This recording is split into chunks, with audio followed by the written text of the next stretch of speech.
بتزتقلم سبعي. سلام بيتسب دحنا لكم أمير لكم أنا سلامي إكزابير مسكن هم سلام كل ما سلامكم مع التصفية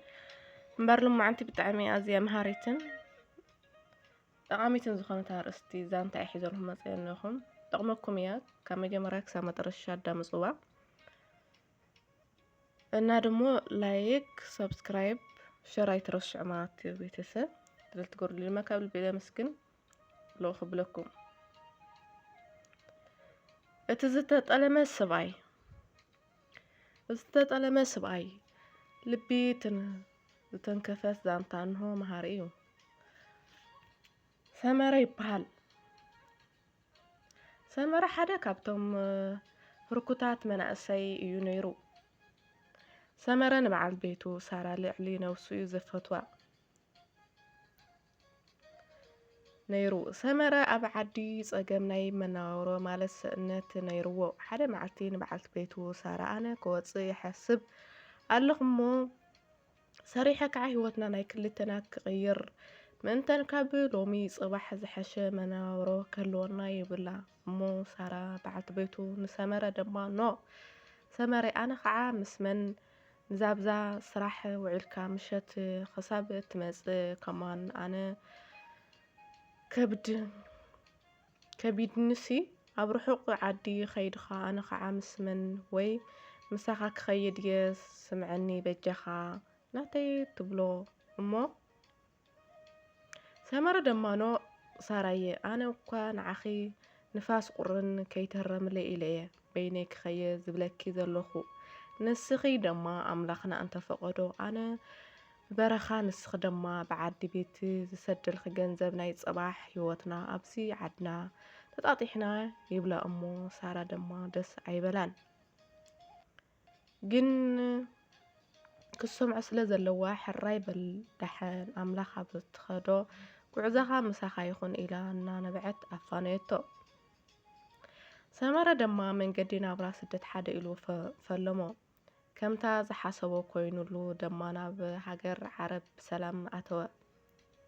ሰመረ ቁሩብ ቋንቋ ዓረብ ይፍትን ስለ ዝነበረ ስራሕ ክረክብ ኣይተሸገረን ስራሕ ጀመረ ኣብ ህንፃ ከም ምንዋለ ማለት ከም ኣቀባባሊ ኮይኑ ተቐፀረ ለይትን መዓልትን ብዘይ ዕረፍቲ ዓፅሙን ቆርበቱን ክሳዕ ዝቃለጥ ይሰርሕ ነበረ ነዛ ነብሱ ሓላፍነት ተቆረፁ ክዳን ኣይገዝአለን ንዚ ነይሩ ንዛ ኮፍ ኢሉ ምግቢ ማይን ክበልዕ ክሰቲ ከማን ግዜ ኣይነበሮን እቲ ኩሉ መስዋእቲ ደማ ነታ ልዕሊ ነብሱ ዘፍቅራን ዝፈትዋን ፀሓይን ንፋስን ከይትረም ኢሉ በዓልቲ ቤቱ ሳራ እዩ ነይሩ ደውሉ ደማ ድምፃ ክሰምዕ ከሎ ደማ ዝያዳ ተስፋኡን ሓቡኡን መሊሱ ይውስኽ ነበረ ሰመረ እቲ ህይወቱ ደሙን ከፊሉ ዘምፅኦ ዝነበረ ገንዘብ ናብ በዓልቲ ቤቱ ሳራ እዩ ዝሰዶ ነበረ ሳራ ደማ ቤት ዝሰደደሉ ገንዘብ ገይራ ኣዝዩ ዝብህግ ገዛ ሰረሐት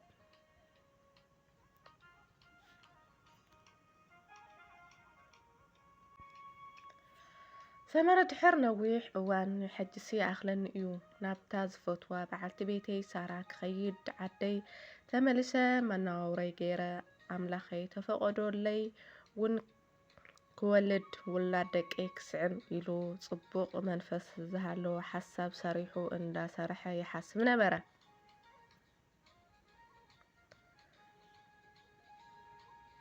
ድሕር ክንደይ ወረድ ደይብ ምስ ሓሳቡ ተስማዕሚዑ ዓዱ ከይዱ እቲ ኩሉ ድልየቱ ውሽጡ ክፍፅሞ ዝወሰነ ሰመረ ከይዱ እቲ ኩሉ ድልየቱን ውሽጡ ክፍፅሞ ዝወሰነ ሰመረ ኣብ ዝሓለፈ ከም ዝጠቐስናዮ እዝዩ ንፉዕን ተገዳስን ኣብ ስርሑ ዝነበረ እቶም ዝሰርሕዎ ዝነበሩ ይዕራውን ብጣዕሚ እዮም ዝፈትውዎን ነይሮም ኣብ ስራሑ ብቲ ዝበሎም ልዕሊኡን ካብ ትፅቢቱ ወፃኢ ስለ ዝነበረ ዕዳ ሓደ ግዜ እውን ኣብ ልዕሊ እቲ ወርሓዊ መሃይኡ ተወሳኺ ይህብዎ ነበሩ ሰመረ ንዝሰርሖ ዝነበረ ከምዚ በሎ ኣነሲ ይኣኽለኒ እዩ ናይዚ ዓለም ነገር ይኣኽለኒ ተዘይኢልካ ይኣኽለኒ ኣይትብልን ኢኻ እሞ ንዓዲ ክኸይድ ሓሲበ ኣለኹ ወዲ ኣለኹ በሎሞ እቲ ዝሰርሖ ዝነበረ እውን ወይ ይኣኽለኒ እንተኢልካ ደኣ ሕራይ እምበር ከማኻ እኳ ዝርከብ ኣይመስለንን እንዳበለ ዝደልዮን ነገር ሓተቶ። ሰመረ ናይ 2 ወርሒ ኣለዋኒ ማያይ በሎ እሱ ደኣ ግድን ካሊእ ደኣ ንገረኒ በሎ ወይ ይኣኽለኒ እዩ ኢሉ ተመስገነ። ሰመረ ድሕር እዚ ኩሉ ነሳራ ከይነገር ኣብ ዓዲ ከይዱ ሰርፕራይዝ ክገብራ ወድአ።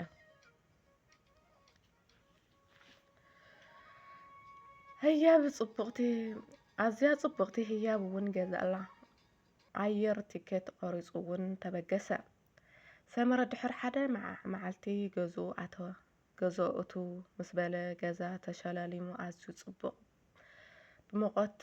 ካርር ኢሉ ጸንሖ።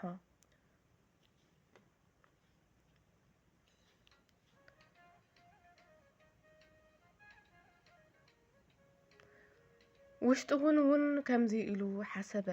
ሳራየ ክትነፍዕ ኢሉ ሓጎሱ ወረሮ ኩሉ ነብሱ ቁልሕ ተበለግን እታ ዝፈትዋ ንሰላኣ ንዓኣ ኢሉ ዕድሚኡ ደሙ ገዝኡ ዝኸፈለላ ምስ ካሊእ ወዲ ተሓቋቒፋ ረኣያ። ሰመረ እታ ብሓጎስ ክትሳረሶ ዝጸንሐት ልቡ እዚ እንዳረኣየ ሓዊ ተደፍአ። ሳራ ምስ ረኣየቶ ኣይሰንበደትን ብናይ ትዕቢት ገራ ሰመረ መጺኻ ዲኻ እወ ገንዘብ ሰዲደልኽለይ በቲ ዝሰደድካለይ እውን እዚ ትርእዮ ዘለኻ ገዛ ሰሪሐ ስኻ ግና ንዓይ ኣይትበቅዕን ኢኻ ኢላ ነቲ ዘምጽኣላ ህያብ ኣሕደጋ ኣብ ገጽ ይቕሬታ። እወ ገንዘብ ሰዲድካለይ በቲ ዝሰደድካለይ እውን እዚ ዝርእዮ ዘለኻ ገዛ ሰሪሐ ንስኻ ግን ንዓይ ትበቅዕ ኣይኮንካን ንዚ ዘምጽኣላ ህያብ ኣሕደጋ ኣብ ገጻ ደረበየትሉ ምስ ክዳውንቱ ኣብቲ ገዛ ደፊኣ ኣውፅአቶ። ሰመረ ብዚ ኩሉ ዘጋጠሞ ርእሲ ተተንኪፉ ኣለዉ ዝበሃሉ ወልፍታት ናተይ ኢሉ ተተሓሒዞም ኣብ ጎደና ተደርቢዩ ይሓድር ይውዕል ነበረ። ሰመረ ንገለ ዓመታት ናይ ወልፊ ኣብ ጎደና ተደርቢዩ ብምጽናሕ ነብሰይ ካብ ዘለኽዎ ከውፅእ ኣለኒ ኢሉ ሓሰበ። ስራሕ ጀሚሩ ንህይወቱ ክቕይር እውን ሓደ ኢሉ ክቃለስ ጀመረ። ድሕር ገለ እዋን እውን ተመሓየሸ ኣብ ዝለዓለ ደረጃ በጽሐ። ሰመረ ግን ህሩፈን ውላድ ስለ ዝነበሮ ክወልድ ኣለኒ ኢሉ እውን ሓሰበ። ንዑ ተመስል ተላልዩ ንህይወቱ ሓደ ኢሉ ጀመራ። ከምቲ ዝሓሰበ ኮይኑሉ እውን እቲ ኩሉ ዘይስኣኖ ኣምላኽ ውሉድ ሃቦ። ድሕር ገለ እዋን ሰመረ ምስ ደቁን በዓልቲ ቤቱን መኪና ገይሩ እንዳኸደ ኣብ ጎደና ቆልዓ ሓቒፋ ትልምን ሰበይቲ ረአየ። ንበረኸት ክኾነኒ ኢሉ እዛ ሰበይቲ ክሕግዛ ኣለኒ ኢሉ መኪንኡ ደው ኣቢሉ ወረደ። ቆሊሕ ተበለግና እታ ብህይወት ከፍ ኢሉ ህይወት ዝሃባ ግን ዝጓሓፈቶ ሰብ ኮይና ጸንሐት። ሳራ እቲ ገንዘብ እምበር ኣብ ልዕሊኣ ቁንጣብ ዘይነበሮ ኣዳም ብገንዘብ ሰመረን ዕድላን ህይወታን ተጻዊቱ ኣጥኒሱ እዩ ደርቢዋ። ሰመረ ግን እቲ ብዓይኑ ዝረአዮ ዘሎ ነገር ምእማኑ ሰኣነ። ድሕር ክንደይ ግን ሳራ ዲኺ በላ ሰመረ ኣነ ሳራ እታ ክብሪ ተባ ክብሪ ዘይተመለስ ፍቕሪ ሂብኻ ጥልመት ትመልስ ሳራ እየ። ዓስፊናትካ ከዓ እንሃላ ይፍደ ኣለኹ ሕጂ ግና በጃኻ ይቕርበለለይ ሓንቲ ይቕርታ ጥራይ እየ ዝደሊ ካባኻ በለቶ። እቲ ኩሉ እቲ ኩሉ ኣጋጣሚ ዝተገረመ ናነብዐ ይቕሪ ኮንኺ ኢሉ ዘደለያ ሓገዝ ሓጊዝዋ ከደ ስለዚ ኣሕዋተይ ነቲ ፍቕሪ ዝሃበና ፍቕሪ ንመልስ ዓስቢ ግብርና የንውሕ ይሕፀር ብግብርና ክንፍደእ ኢና ነቶም ከምዚ ታሪክ ናይ ሰመረ ዘጋጥመኩም ኣሕዋትን ኣሓትን ከዓ ከም ናይ ሰመረ ዓቕልን ትዕግስትን ጽንዓትን ይዓድልኹም ፍረጻምእኹም ይሃብኹም ኣምላኽ ናሎም ማዕንተ ርስትና እናከራት ኣሕዋተይ መጀመሪያ እኳ ካሕዝነካ መጨረሻ ግን ይሕጉሰካ ማለት እዩ ኩሉ ግዜ ይብል ያን ኢድ ሰራሕ ይጸንሐት ኩሉ ግዜ ኣብ ሰናይ ንገብረሉ ሰባት ለሰባት ሰናይ ኣብ ንገብረሉ ሰዓት ለባዕልና ኢና ንብል ሰባት ከይመስለኩም ኩሉ ግዜ ኣነ ለሰባት ገይረ ይብሊ ግን ደሞ ክገብሮ ዘለኒ ክገብርለይ ዘይኾነሲ ክገብሮ ስለለኒ እየ ዝገብር በቃ ብእግዚአብሔር ይመስገን ምስ ኩሉ ነገራት እና ምስትዒድ ደኺምኒ እዩ ዘሎ ተዳኺመ እየ ዘለኹ ዋላ እትል ማለት ይማራ ምስ ስራሕ በዝሒ ማራ ደኺምኒ ኣሎ ዋላ ምንባብ ኣትዳኸምኩ ይበልኹም ማለት እዩ እና እዚኣ ትመስል ላይክ ሰብስክራይብ ኣይትረስዑ ቤተሰብ ማለት እዩ መጨረሻና የስምረና ብዝኾነ ይኹን ሓደ ሰብ ተዳኺሙ ክተርፍ የብሉ ብሂወቱ ማለት ኣነ ኩሉ ግዜ ካብ ዝፈትዮ ደስ ዝብለኒ ፈተና ንእሽቶ እንትኾን ዓባይ ኣብ ዝገጠመትኒ ፈተና የጽንዓኒ በየውደቐኒ እግዚአብሔር ይመስገን ማለት እና ቤተሰብ ካብ ዝሓውና ብዙሕ ተማሂርኩም ትኾኑ ካብ ዝሓፍትና ብዙሕ ተማሂርና ንኾን ተስፋ ንገብር ክሕደት ኩሉ ግዜ ክሕደት እዩ ባዕልኻ እዩ ዝጸንሐካ ለባዕልኻ ያለ ድሓር ለግዚኡ ክመስለካ ክኽእል እዩ ግን ብሂወትና እንታይ ክገጥመና ለድሓር ልመጽእ ነገር ሕልናና ዝኣምነሉ ነገር ንገብር ኣለና እምበይ እንድሕለይ ትደልዮ ኮይና ለይ ደልየካ ይምበ ብገንዘብካ ብዕድመካ ብሂወትካ ተጫዊትካ ብእምነትካ ተጫዊትካ ሂወት ሰብ ደስተኛ ትኾን ማለት ዘበት እዩ እና እዚ መስል ኣይ ደሕና ሁኑ ተኛ ነይ ዳገሩን